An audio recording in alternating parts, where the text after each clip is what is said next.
Hello, my friends. Today I want to take you on a journey. Not just a journey through fashion, but through time, ambition, and style.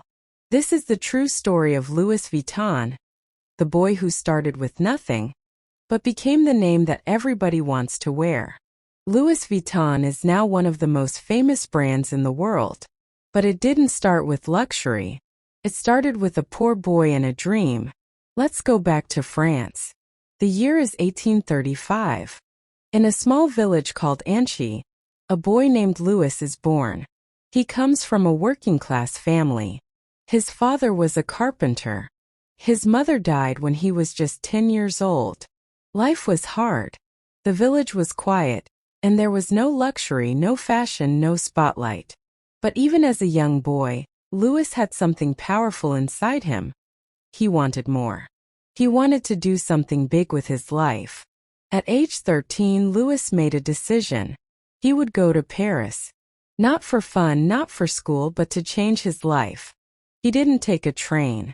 He didn't ride a horse. He walked. Yes, Louis Vuitton walked 470 kilometers from his village to Paris. It took him more than 2 years. He stopped in towns, worked small jobs, and kept walking. Step by step, he moved toward his dream. Can you imagine that? A teenage boy walking for 2 years just to get a better future? When he finally arrived in Paris, the city was loud, crowded, and full of opportunity. But life didn't suddenly get easy. Louis still had no money. He slept on the streets. He was just another poor boy in a big city. But then something happened. He found a small job as an apprentice to a man who made travel trunks. Back then, rich people didn't use suitcases like we do today. They used large wooden boxes called trunks. These trunks were heavy and they had to be strong. They also had to look good. Louis started learning the craft. He was fast, careful, and smart. He studied every detail: the wood, the metal, the fabric, the design.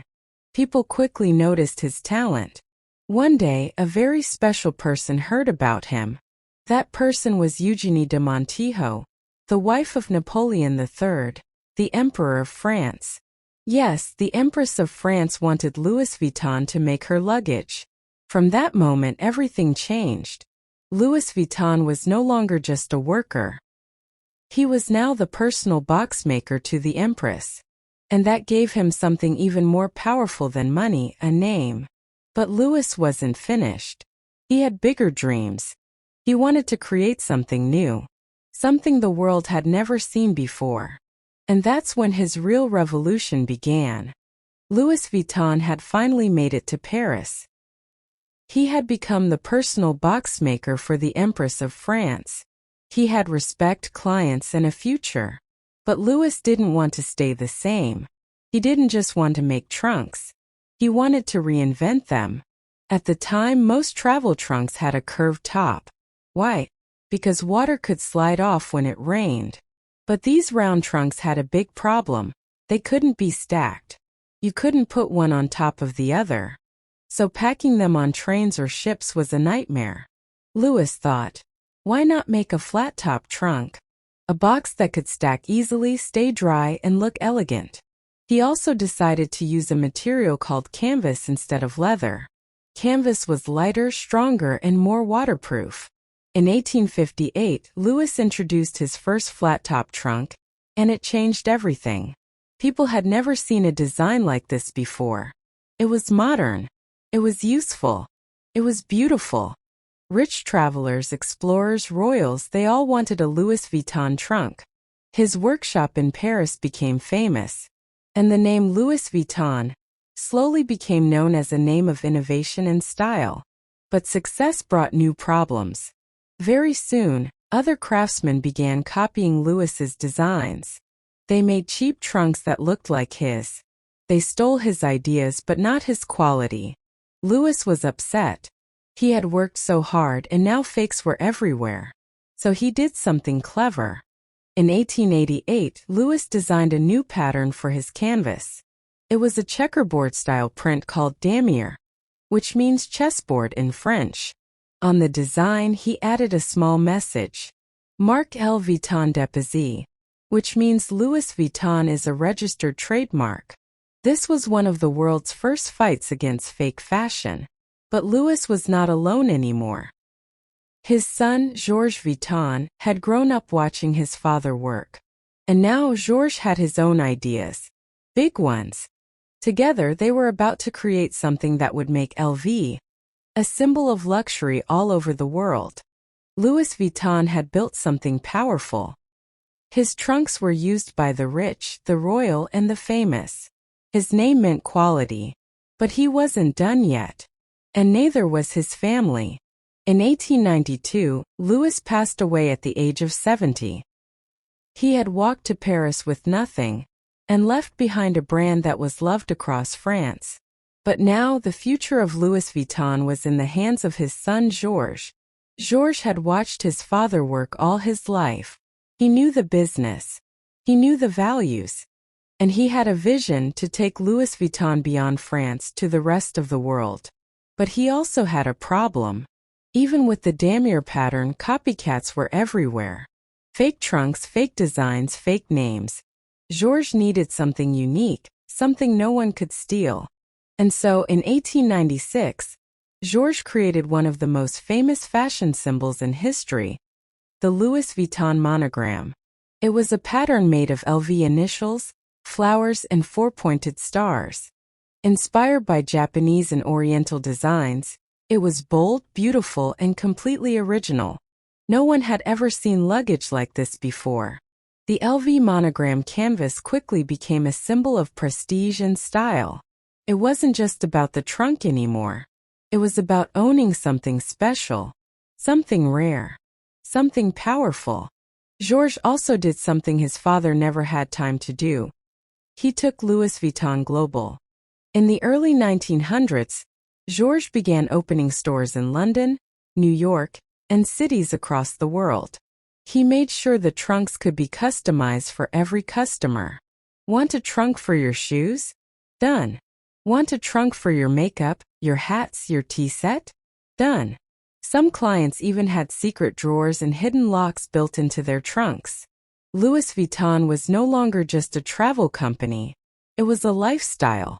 But Georges knew something else was changing too. The world was moving faster. Trains, cars, and now even airplanes were becoming more common. Travel was no longer just for the rich. It was becoming something many people could dream of. And Louis Vuitton was ready for the new era. But then war came. The 20th century had just begun. Louis Vuitton was growing fast. Stores were opening in cities around the world. The LV monogram was becoming more than famous. It was iconic. But then everything changed. In 1914, the world entered World War I. It was one of the darkest times in human history. France was in danger. Paris was not safe. Many businesses closed. Many families lost everything. But the Louis Vuitton workshop stayed open. Not because they were safe, but because they refused to give up. During the war, Georges Vuitton kept the business alive. He focused on strong, practical trunks. Some were made for military use, to carry supplies, uniforms, or documents. Even in war, there was a need for quality craftsmanship. But tragedy came again. In 1936, Georges passed away. Now, the next generation had to lead. Gaston Louis Vuitton, Georges' son, stepped in. He was smart, creative, and passionate about design. But soon another storm arrived, World War II. France was invaded. Nazi Germany took control. And once again the country was in pain. This part of the Louis Vuitton story is complicated. Some members of the family worked with the German government to protect their business. It is a chapter that many people don't talk about. But it is part of the history. What matters most is this. The brand survived. Through bombs, fear, and occupation, Louis Vuitton did not disappear. After the war ended in 1945, Europe slowly began to rebuild. People wanted beauty again. They wanted fashion. They wanted to feel alive. And Louis Vuitton was ready. By the 1950s, travel was becoming modern. Airplanes were faster. Cars were stylish. And people wanted luggage that looked as good as it worked. Louis Vuitton began to create lighter, more elegant bags, not just trunks. Then, in 1959, the brand introduced a new version of the monogram canvas, soft, flexible, and perfect for handbags. This was the moment that changed everything, because Louis Vuitton was about to move from luggage to luxury fashion. After World War II, the world wanted a fresh start. People were tired of pain, tired of sadness. They wanted beauty, elegance, and hope. And that's exactly what Louis Vuitton began to offer. In the 1950s and 60s, air travel became more popular. The rich and famous were flying across the world, and they needed stylish luggage to match their glamorous lives.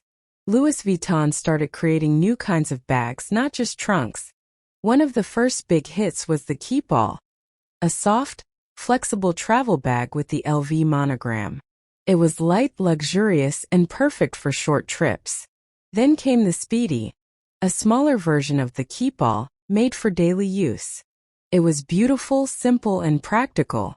People loved it. And soon, a fashion legend gave it her stamp of approval. In the 1960s, Audrey Hepburn, one of the most elegant women in the world, asked Louis Vuitton to make her a smaller version of the Speedy. The result was the Speedy 25, and it became an instant classic. Now, Louis Vuitton bags weren't just for travel. They were for everyday life. They were for walking in Paris, shopping in New York, or flying first class to Tokyo. They were a symbol of luxury, taste, and success. The brand continued to grow. In the 1970s, Louis Vuitton opened stores in Tokyo and Seoul. In the 1980s, they expanded across the U.S., Europe, and Asia. By the late 80s, the brand was everywhere. But Louis Vuitton was still mostly about bags and luggage. It wasn't a full fashion house yet. That would change in the 1990s, with a bold move that would shake the fashion world. In 1997, Louis Vuitton did something unexpected. They hired a young American designer to create their first ready-to-wear clothing line. His name? Marc Jacobs. By the 1990s, Louis Vuitton was already one of the most powerful names in luxury. Their bags were everywhere. Their logo was recognized around the world. But fashion was changing, and Louis Vuitton didn't want to be left behind. So in 1997, the brand made a bold decision. They hired Marc Jacobs, a young and rebellious designer from New York City. He was known for breaking the rules. And that's exactly what Louis Vuitton needed. Marc Jacobs became the brand's first ever creative director for clothing. Yes, Louis Vuitton was now stepping into the world of high fashion. And Marc didn't waste time. He launched Louis Vuitton's first ready-to-wear line, a full collection of clothing for both men and women. It was fresh, bold, and unexpected. The fashion world was shocked in a good way. But Marc Jacobs wasn't finished. He wanted to make Louis Vuitton even bigger. He wanted to connect fashion with art. So, he started working with artists. In 2001, he collaborated with Steven Sprouse, a graffiti artist. Together, they created a special collection, classic LV bags covered in bold, bright graffiti. People loved it. Some hated it. But everyone talked about it. Then came Takashi Murakami, a Japanese artist with a colorful, playful style.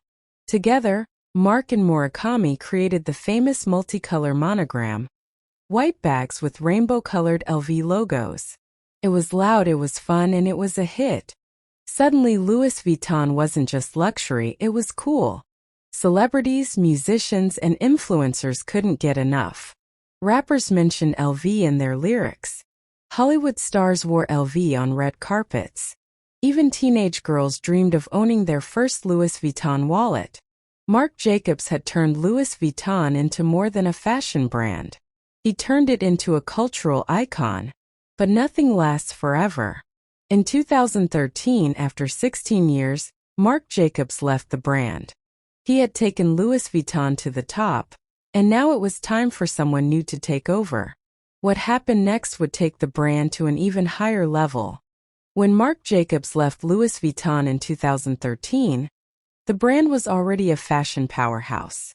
It had global stores, celebrity fans, and iconic collections. But the world was changing again, and so was fashion. Young people didn't just want elegance. They wanted authenticity. They wanted diversity. They wanted streetwear. Louis Vuitton needed someone who understood this new energy. And in 2018 they made history. They chose Virgil Abloh as their new artistic director for menswear. Virgil was not a typical fashion designer. He was an architect, a DJ, and the founder of the streetwear brand Off-White. He was also the first black artistic director in the history of Louis Vuitton. For many, this was more than fashion. It was a cultural moment. Virgil's first show in Paris was emotional. The runway was covered in a rainbow path. Models of all colors walked together. The message was clear. Louis Vuitton now belonged to everyone. Virgil brought streetwear to luxury and made it feel natural. He mixed sneakers with suits. He added chains, zippers, bold prints. He made bags shaped like airplanes or cartoon characters. And people loved it. Louis Vuitton stores saw new energy. Young fans lined up for drops. Hip-hop artists, athletes, TikTok stars, they all wore LV with pride. But Virgil was not just a designer. He was a storyteller. He wanted every collection to say something. About race. About identity. About creativity. About freedom. Sadly, in 2021 the world was shocked. Virgil Abloh passed away at just 41 years old after a private fight with cancer. His death broke hearts across fashion, music, and art. But his legacy? Unforgettable. He had changed the meaning of Louis Vuitton forever. From a brand of old Europe to a symbol of global creativity. Today, Louis Vuitton is not just a fashion brand. It's a business empire. Elegant on the outside, yes, but built on smart decisions, global vision, and powerful leadership behind the scenes. So who owns Louis Vuitton now? The answer is LVMH, a massive luxury group known as Moët Hennessy Louis Vuitton. LVMH is not just one company. It is a family of over 75 luxury brands, including Dior, Fendi, Givenchy, Bulgari, Celine, and even Dom Perignon champagne. And at the very top of this empire is a man named Bernard Arnault. Arnault is not a designer. He's not an artist.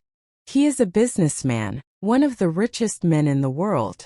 He bought Louis Vuitton in the 1980s and helped turn it into the heart of a global luxury network. How did he do it? Simple. He understood something most people didn't. Luxury is not just about products. It's about emotion, story, desire, and status. He made sure Louis Vuitton kept its image of excellence. The stores looked like museums. The service was perfect. The prices were high and always rising. Why? Because in luxury, if everyone can have it, it's no longer special. Exclusivity is power. Under LVMH, Louis Vuitton expanded fast. New stores opened in Dubai, Shanghai, Johannesburg, Sao Paulo, and everywhere in between. They created perfumes, jewelry, sunglasses, and fashion shows on every continent. But they were careful. You never see Louis Vuitton go on sale. You never see ads with discounts. Why? Because real luxury never begs, it attracts. In 2023, Louis Vuitton was named the most valuable luxury brand in the world, worth over $100 billion. More than Gucci, more than Chanel, more than Rolex. And even with all this success, the brand keeps evolving. In recent years, they've done shows on the Great Wall of China, in the Louvre Museum, and even on a floating runway in Venice. They've worked with artists like Yayoi Kusama, Pharrell Williams, and Supreme. Yes, even skateboarding culture has touched Louis Vuitton. Because this brand knows, to stay on top, you must respect the past, but speak to the next generation. Look at the letters L and V. So simple, so clean, so familiar. But when placed together, LV becomes something else. Not just a logo but a dream. For more than 150 years, the Louis Vuitton monogram has stayed almost the same. No need for big changes. No need for trends. Because when something is iconic, you don't update it, you honor it. So what makes the LV logo so powerful? First, it's instantly recognizable. Even from far away, you know it. On bags, belts, shoes, scarves, luggage, the pattern is everywhere. But it's more than visibility. It's about what the logo represents. When someone carries a Louis Vuitton bag, it doesn't just say, "I have style." It says, "I made it. I'm successful. I'm part of something exclusive."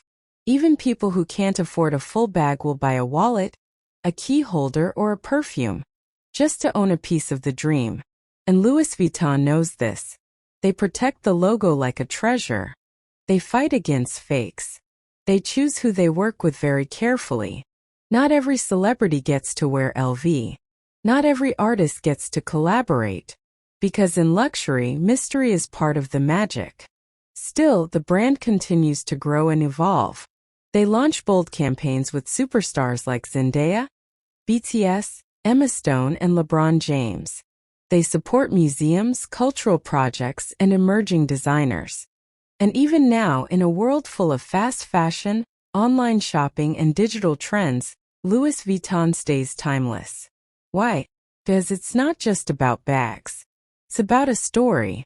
A story that started with a boy walking alone to Paris and became a brand that walks confidently across the entire world. Louis Vuitton is now a name known in every corner of the world. From Paris to Seoul, from New York to Lagos, you see the LV logo in airports, fashion shows, music videos, and even art galleries. But behind the fame, the money, and the luxury, there is still one simple truth. This all began with a boy with no money, no connections, no safety net, just a dream. Louis Vuitton walked for over 2 years to reach Paris. He worked quietly in a workshop. He watched, listened, and learned. He didn't chase fame, he chased excellence. And that is the real heart of this story. Because Louis didn't just make trunks. He changed the way people travel. He didn't just build a brand. He created a symbol, something that stands for style, success, and self-belief. And that symbol didn't come from luck. It came from vision, discipline, and bravery. What can we learn from his journey? Start where you are. You don't need the perfect moment. You just need to begin. Master your craft. Louis was a perfectionist. He didn't rush. He cared about details. Protect your value. He fought against fakes. He made sure his name stood for quality. Think long-term. He didn't try to be famous overnight. He built something that lasted over 150 years. And finally, leave something behind. Louis didn't just create a company.